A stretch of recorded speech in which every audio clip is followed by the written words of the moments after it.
Hello friends, welcome to another video. நம்ம சேனல்ல வந்துட்டு ஸ்போக்கன் இங்கிலீஷ் ரிலேட்டடா வந்து நம்ம டெய்லி வந்து வீடியோஸ் வந்து போட்டுட்டு இருக்கோம். உங்களுக்கு இங்கிலீஷ்ல பத்தின டவுட் இருக்கு, உங்களுக்கு வந்து இங்கிலீஷ்ல சரளமா பேசணும், அத பத்தி தெரிஞ்சுக்கணும் அப்படினா நம்மளுடைய சேனலை வந்து நீங்க சப்ஸ்கிரைப் பண்ணிக்கோங்க. அப்பதான் நான் போடுற வீடியோ வந்துட்டு உங்களுக்கு வந்து சேரும். அது மட்டும் இல்லாம உங்களுக்கு இந்த வீடியோ வந்துட்டு பிடிச்சிருந்தது அப்படினா நீங்க வீடியோஸ் வந்துட்டு லைக் பண்ணுங்க. ஓகே, நம்ம சேனலை சப்ஸ்கிரைப் பண்ணிக்கோங்க. உங்க ஃப்ரெண்ட்ஸ்க்கு எல்லாருக்கும் ஷேர் பண்ணுங்க. சோ தட் அவங்களுக்கும் வந்துட்டு இந்த வீடியோ வந்து ரொம்ப யூஸ்ஃபுல்லா இருக்கும். சரிங்களா? சோ இப்போ நம்ம வீடியோல வந்து இந்த வீடியோல எதை பத்தி பார்க்க போறோம் அப்படினா சிம்பிள் ஃபியூச்சர் டென்ஸ் உடைய positive sentence and negative sentence உடைய ஸ்ட்ரக்சர் எப்படி இருக்கு, அதோட ஃபார்முலாஸ் என்ன மற்றும் அதனுடைய எக்ஸாம்பிள்ஸ் எல்லாத்தையும் வந்து நம்ம இந்த வீடியோல வந்து பார்க்க போறோம். பார்க்கலாங்களா? ஸோ சிம்பிள் ஃபியூச்சர் டென்ஸ் உடைய பாசிட்டிவ் சென்டென்ஸ் உடைய ஸ்ட்ரக்சர் ஃபார்முலா என்ன அப்படின்னா ஐ வில் யூ த ஈஷீட் எல்லாத்துக்குமே வில் ப்ளஸ் வெர்பு ஒன்று வந்து வரும். சரியா? நெகட்டிவ் சென்டென்ஸ்க்கு ஐ வில் யூ த ஈஷீட் இது எல்லாத்துக்குமே வந்துட்டு வில் நாட் வெர்ப் ஒன்று வந்து வரும். சரியா? நம்ம இப்போ வந்து உதாரணம் பார்க்கலாம். முதல்ல வந்துட்டு நான் கிரிக்கெட் விளையாடுவேன் அப்படின்னு இருக்கு. நான்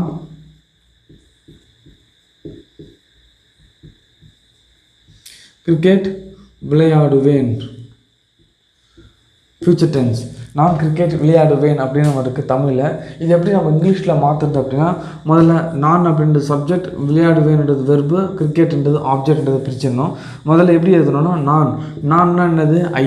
சரியா? ஐ வரணும். ஐ வந்தது அப்படின்னா விளையாடுவேன் அப்படின்றதுக்கு ஃபார்முலா என்னது வில் அப்புறம் வெர்பு ஒன்று.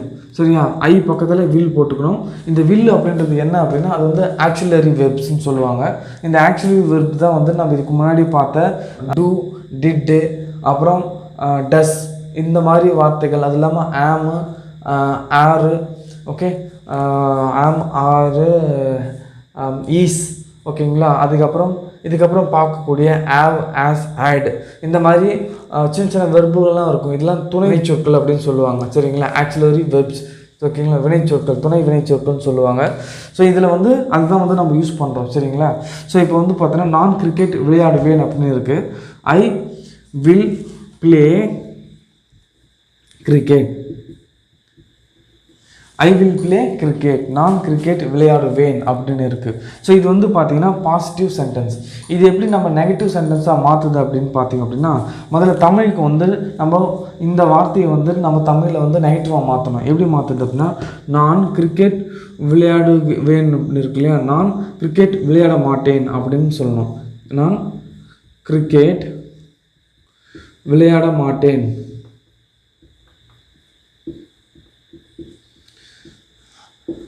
நான் கிரிக்கெட் விளையாட மாட்டேன் அப்படின்றது வந்து நெகட்டிவ் சென்டென்ஸ். நெகட்டிவ் சென்டென்ஸ்ன்றது என்னது எதிர்மறை வாக்கியம். சரிங்களா?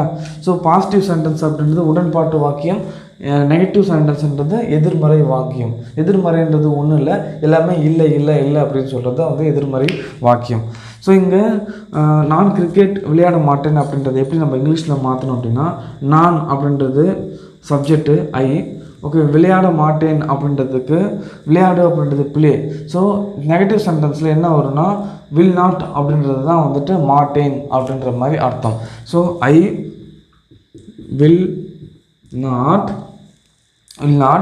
வெர்பு ஒன்று வரணும். என்னது வெர்பு இங்கே? விளையாடு, play. I will not play cricket. புரியுதா? I will not play cricket. நான் கிரிக்கெட் விளையாட மாட்டேன் அப்படின்னு வந்து நம்ம சொல்லணும். சரிங்களா? அடுத்த எக்ஸாம்பிள் பார்க்கலாமா? ஐக்கு அப்புறம் உயின்னு இருக்கா, என்ன போகணும்? பாசிட்டிவ் சென்டென்ஸ் போடணும். நாங்கள் பால் குடிப்போம்னு இருக்குது. குடிப்போம் இது வந்து பாசிட்டிவ் சென்டென்ஸ். ஸோ இந்த பாசிட்டிவ் சென்டென்ஸுக்கு அப்புறம் தான் நம்ம நெகட்டிவ் சென்டென்ஸ் எழுதணும். அதில் வந்து இப்போ நாங்கள் பால் குடிப்போம் அப்படின்றதுக்கு இங்கிலீஷில் எப்படி எழுதணும்னா we will drink milk அப்படின்னு எழுதணும். நாங்கள் பால் குடிப்போம் அப்படின்னு இருக்குது. இது வந்து நம்ம நெகட்டிவில் எப்படி எழுதணும்? நாங்கள் பால் குடிக்க மாட்டோம். நாங்கள்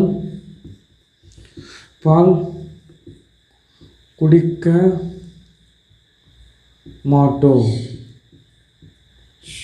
ஓகே, நாங்கள் பால் குடிக்க மாட்டோம் அப்படின்னு இருக்குது. இதுக்கு வந்து என்ன எழுதணும்னா we ஃபார்முலா பிரகாரம் என்ன வருது, நெகட்டிவ் சென்டென்ஸ்க்கு வில் நாட் வரும். சரியா, ஃபியூச்சர் டென்ஸு. ஃபியூச்சர் டென்ஸில் வந்துட்டு வில் நாட் வரும். we will not drink milk. சரியா, இந்த மாதிரி வந்து எழுதணும். இங்கே வந்து பார்த்தீங்கன்னா will not play போட்டிருக்கோம், இங்கே will not drink அப்படின்னு போட்டிருக்கோம். இந்த will not நம்ம எப்படி எழுதலாம்னா will nt. இது வந்து நம்ம எப்படி எழுதலாம் அப்படின்னா will not வந்து won't-னு எழுதலாம். won't அப்படின்னு வந்து நம்ம எழுதலாம். I won't play cricket அப்படின்னு எழுதலாம். I won't drink milk அப்படின்னு சொல்லி நம்ம எழுதலாம். சரிங்களா, அடுத்த எக்ஸாம்பிள்ஸ் போகலாமா? அவன் பாடத்தை எழுதுவான் அப்படின்னு இருக்கு. அவன் பாடத்தை எழுதுவான். அவன் பாடத்தை எழுதுவான். அவன் பாடத்தை எழுதுவான் அப்படின்னு இருக்கு. அது நம்ம எப்படி எழுதணும் அப்படின்னா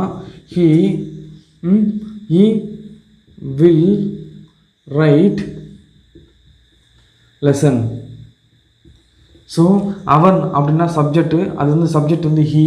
ஓகே, இந்த he வந்தது அப்படின்னா என்ன வரும் அப்படின்னா will ப்ளஸ் வெர்பு வரும் ஃபியூச்சரில். he பக்கத்தில் will ப்ளஸ் வெர்பு வந்துட்டு பாடத்தை எழுதுவான் அப்படின்றது வந்து எழுதுவான், right. So he will write lesson. ஓகேவா, இந்த மாதிரி வரும். அடுத்தது இது வந்து நம்ம நெகட்டிவில் எப்படி எழுதணும் அப்படின்னா அவன் பாடத்தை எழுதுவதில்லை. அவன் எழுதுவதில்லை.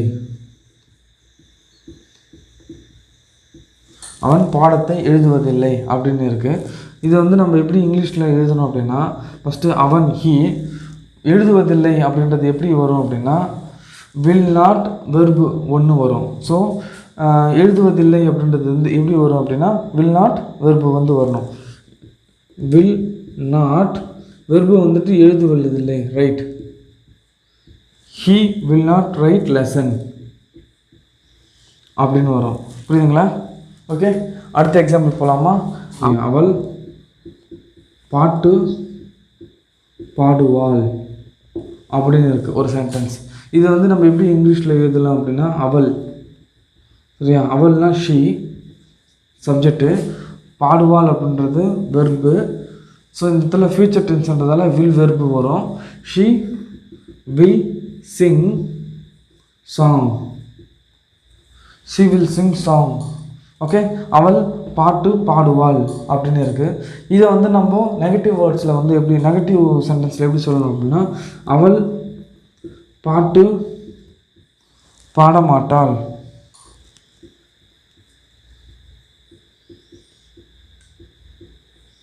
அவள் பாட்டு பாடமாட்டாள் அப்படின்னு வரும்.